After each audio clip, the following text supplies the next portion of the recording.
私は、庭園のデザインや、庭園本、庭園の見方などについての本を書いております。で、また、そういう庭園の見方などの、講師などもしております。宇賀谷ゆりと申します。どうぞよろしくお願いいたします。で、私のプロフィールを簡単に、ご紹介させていただきますと、京都生まれ、本当京都育ちでして、で、同志社大学の文学部文化史学科というね、歴史の勉強をする学科に行きまして、で、その後働きまして、で、淡路島の園芸学校の方にね、行くことになりまして、で、そこで2年間園芸について勉強いたしました。で、その後、カナダのナイアガラ園芸学校というね、ナイアガラの滝のすぐ近くのところに行って、そこでまた園芸とか庭のデザインとか、で、そのメインテナンス、庭のメインテナンスを植物園で行うっていうのを3年間やりまして、そしてまた日本に帰ってまいりました。で、5年間、庭のことをいろいろ勉強しまして、で、それを踏まえて、私、京都なので、今度は日本庭園について、いろいろな京都の庭園を回ったり、ちょっと調べたりしまして、で、日本庭園についてね、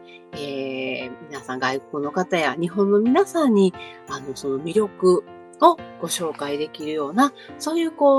活動を回しております。それで、ですね、今まで世界30国ぐらいを旅して、そういう庭園を見てきたんですけれども、日本の庭園と、世界の庭園っていうのは、いろんな文化の違いもあったり、その歴史的背景、文化的背景っていうものがあって、それぞれに魅力があると。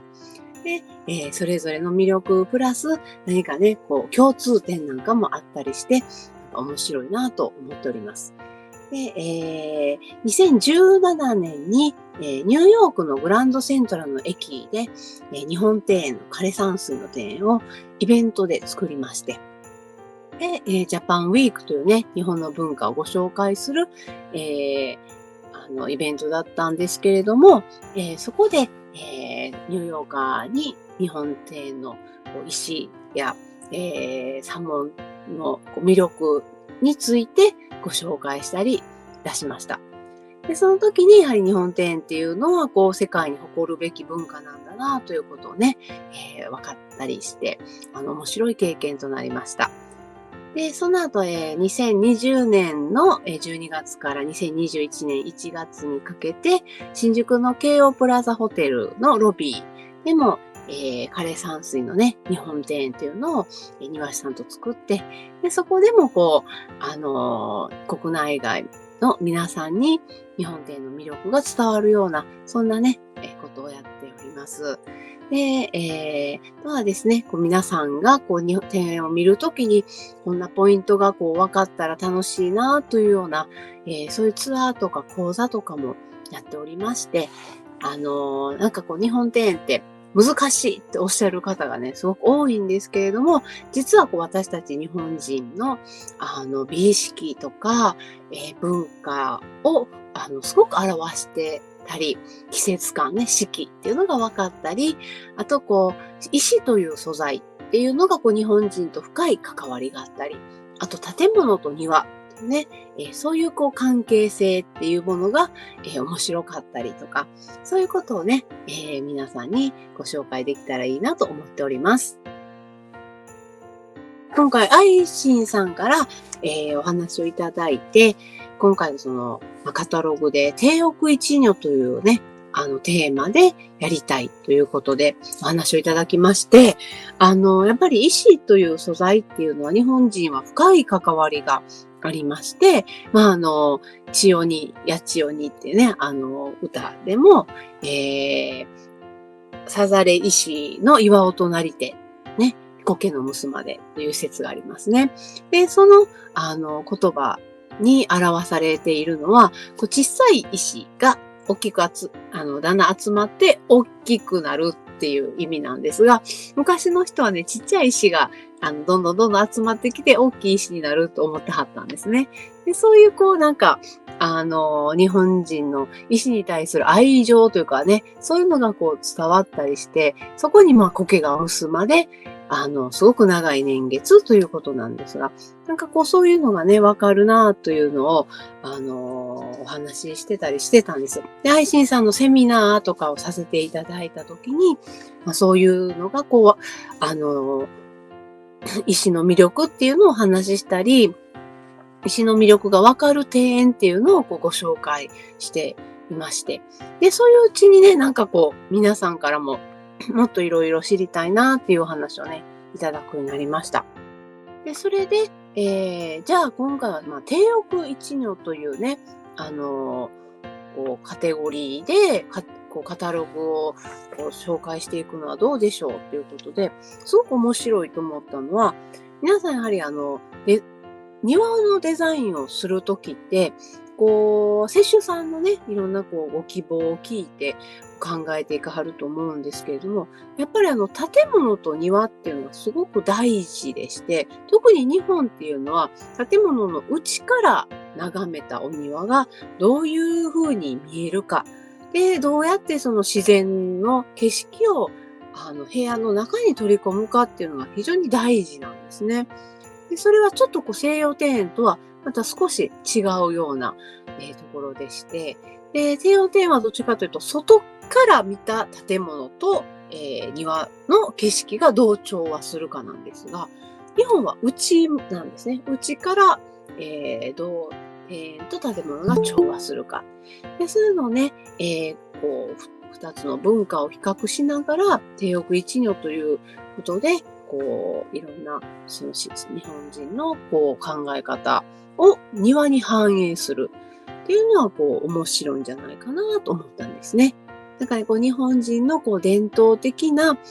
文化、その石の素材、そういうものを今の現代のお庭というものに、こう、どういうふうに反映していけるかっていうのがね、今回の大きなテーマになってたりすると思っています。それではですね、低翼一如というのは、まず漢字がね、庭の、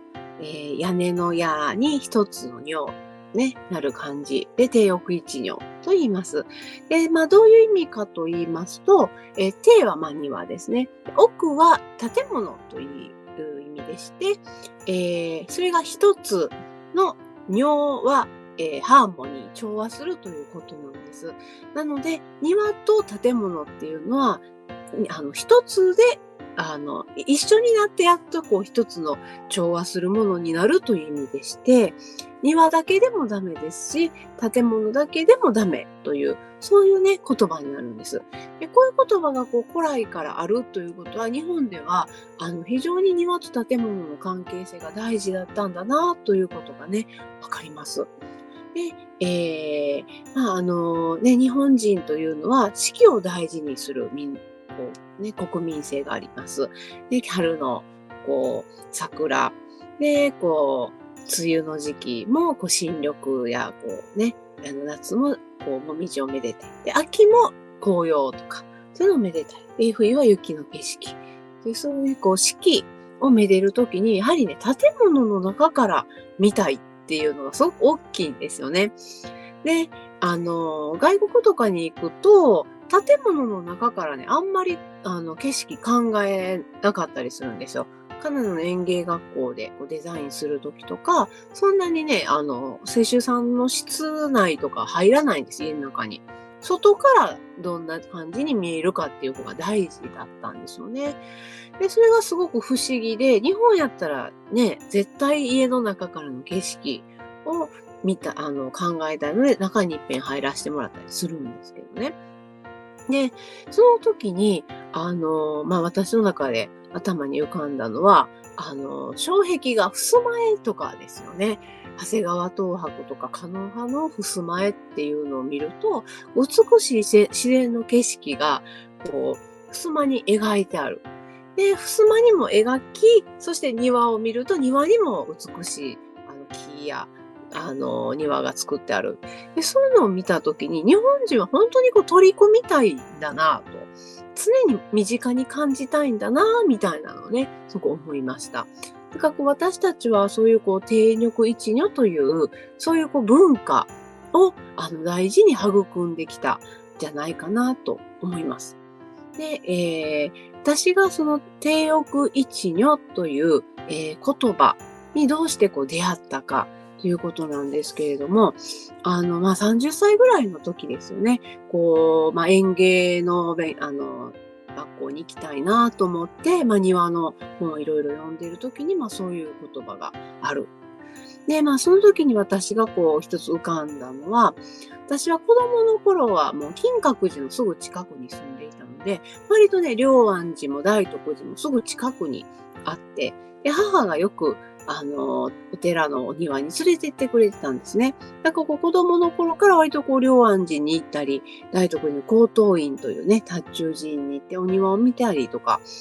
割と自然にお散歩コースでしてたんです。で、その時に、やっぱり建物の中から、見た自然の風景っていうのが自分のこう原風景として残ってまして、特に大徳寺の高等院なんかは、すごく、美しい、もみじの木々、そして苔、で、背景に竹林っていうね、なんかこう日本人にとってこう大事なこう木が、こう植物の要素が、こうギュッと詰まってたんですね。で、それの景色をやはりこう、手奥市に寄ってきた時にふと思い出しまして、あ、そういえばこう、そういうこう、なんか、子供の時になんだかこう見てて気持ちがいいなっていうのはこういうことだったのかというのに思います。で、私の実家も割と庭が広い、家でして、家よりも庭の方が広かったんですね。で、そんな、すごく凝ったようなお庭じゃなかったんですが、食堂や、こう、リビングから常にこう、庭が見えるような窓ガラスが、こう、大きくあって、で、なんかこう、そういうのを見ながらご飯を食べていたという経験があったので、やはりこう自分のこう人生の中に植物やそういう木々、そして四季っていうのがすごくこう自然に取り込まれて大切なんだなというのをね、思いました。だからこうちょっと30の時に今までは全く植物は関係のない会社で勤めてたんですけれども、自分が何かしたいと思った時に、あと新たに勉強したいと思った時に、やっぱり植物の勉強がしたいと思ったのは、やはりそういうね、自分のバックグラウンドとその日本人としてどういうものが心地いいのかなというのをね、考えたっていう、そういうなんかこう、結果やったんじゃないかなと思います。だから割と日常の中にね、私は手奥一如っていうものが、自然に根付いてたんじゃないかなと思います。